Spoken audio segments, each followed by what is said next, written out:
বহুত পৃথিৱীৰ এনেকুৱা বহু মুছলমান দেশ আছে য'ত গৌমাংস নাখায়। কাৰণ আমাৰ হাতত খবৰ আছে যে আজি যিসকলে গো হত্যা কৰে তেওঁলোকে পুলিচক পইচা দিব লাগে। কম্পালচৰি যেনেকে নামাজ পঢ়িব লাগে, ৰোজা ৰাখিব লাগে, জাকাত দিব লাগে, গৌমাংসটো ফৰজ নহয়। বহুত পৃথিৱীৰ এনেকুৱা বহু মুছলমান দেশ আছে য'ত গৌমাংস নাখায়। প্ৰথম কথা। দ্বিতীয় কথা, আমাৰ সংবিধানে আমাক স্বাধীনতা দিছে আমি কি খাম কি নাখাম। কোনে গৰু খাব, কোনে গাহৰি খাব, কোনোবাই নিৰামিষ খাব, কোনোবাই আমিষ খাব। চৰকাৰে কাৰো খাদ্যাভ্যাসত হস্তক্ষেপ কৰিব নালাগে। এতিয়া অসমত ইতিমধ্যে এখন আইন আছে, সেইখন আইনৰো বিৰোধিতা কৰিছে। ইখন 5 কিলোমিটাৰ বেখাৰটো য'ত মন্দিৰ নামঘৰ থাকে তাত গো হত্যা হ'ব নোৱাৰিব। এতিয়া চৰকাৰে যিটো আজি সিদ্ধান্ত লৈছে, এই সিদ্ধান্তটোৱে নাগৰিকৰ যি ব্যক্তিৰ স্বাধীনতা, এই ব্যক্তিৰ স্বাধীনতাত হস্তক্ষেপ কৰিব আৰু আৰক্ষীৰ এটা সিদ্ধিকে আজি মই অসম চৰকাৰক মই প্ৰত্যাহ্বান জনাইছো, মুখ্যমন্ত্ৰীক প্ৰত্যাহ্বান জনাইছো, সৰ্বদলীয় কমিটিৰ আগত মুছলমান অধ্যুষিত এলেকাসমূহত যিবোৰ থানাৰ ওচি আছে তেওঁলোকক পলিগ্ৰাফ টেষ্ট কৰে যে তেওঁলোকে যিসকলে গো হত্যা কৰে তেওঁলোকৰ পৰা হপ্তা লয় নে নাই। ৰেণ্ডম পলিগ্ৰাফ টেষ্ট কৰক। কাৰণ আমাৰ হাতত খবৰ আছে যে আজি যিসকলে গো হত্যা কৰে তেওঁলোকে পুলিচক পইচা দিব লাগে। ৰেণ্ডম পলিগ্ৰাফ টেষ্ট সৰ্বদলীয় টীমৰ আগত কৰিব লাগিব।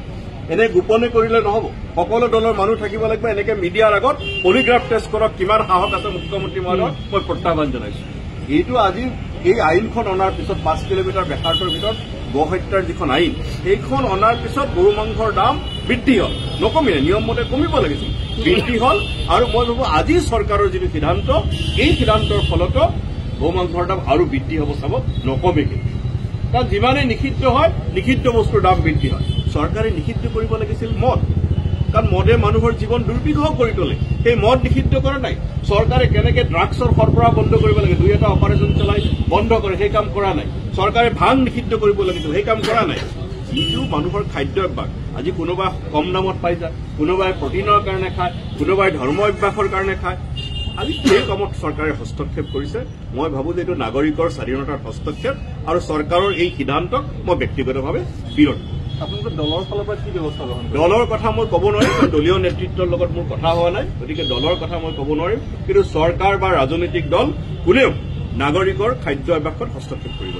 মুখ্যমন্ত্ৰীগৰাকীয়ে পলিটিক্স কৰিব বিচাৰিছে নেকি এই সন্দৰ্ভত? নিশ্চিতভাৱে মুখ্যমন্ত্ৰীগৰাকীয়ে যিহেতু তেখেতে জানে যে অহা নিৰ্বাচন তেখেতৰ কাৰণে জয়ী হোৱাটো সহজ নহয়, আৰু সেইকাৰণে মেৰুকৰণ কেনেকে কৰিব পাৰি, হিন্দু ভোটাৰে কি কথা ক'লে ভাল পাব। আজি এইকাৰণে চৰকাৰে নিষিদ্ধ কৰিছে যে একাংশ হিন্দু ভোটাৰে এই কথাটো ভাল পাব, আৰু সেইকাৰণে চৰকাৰে কৈছে। আজি গৌমাংস নিষিদ্ধ হলে, আজি হোটেল ৰেষ্টুৰেণ্টত যদি গৌমাংস নিষিদ্ধ হয়, আলুৰ দাম কমিব নেকি, পিঁয়াজৰ দাম কমিব নেকি, অত্যাৱশ্যকীয় সামগ্ৰীৰ দাম কমিব নেকি, চিলিণ্ডাৰৰ দাম কমিব নেকি? যদি কমে মই প্ৰথম স্বাগতম জনাম। যদি আলুৰ দাম কমে, পিঁয়াজৰ দাম কমে, চিলিণ্ডাৰৰ দাম কমে, মই মুখ্যমন্ত্ৰী মহোদয়ক গামোচা পিন্ধাম। যদি গৌমাংস নিষিদ্ধ কৰিলে আলু পিঁয়াজৰ দাম কমে, চিলিণ্ডাৰৰ দাম কমে, মই মুখ্যমন্ত্ৰী মহোদয়ক সমৰ্থন কৰিম আৰু গামোচা পিন্ধাম। ইয়াৰ পিছত আপুনি কিবা আপোনাৰ ফালৰ পৰা পদক্ষেপ গ্ৰহণ কৰিব?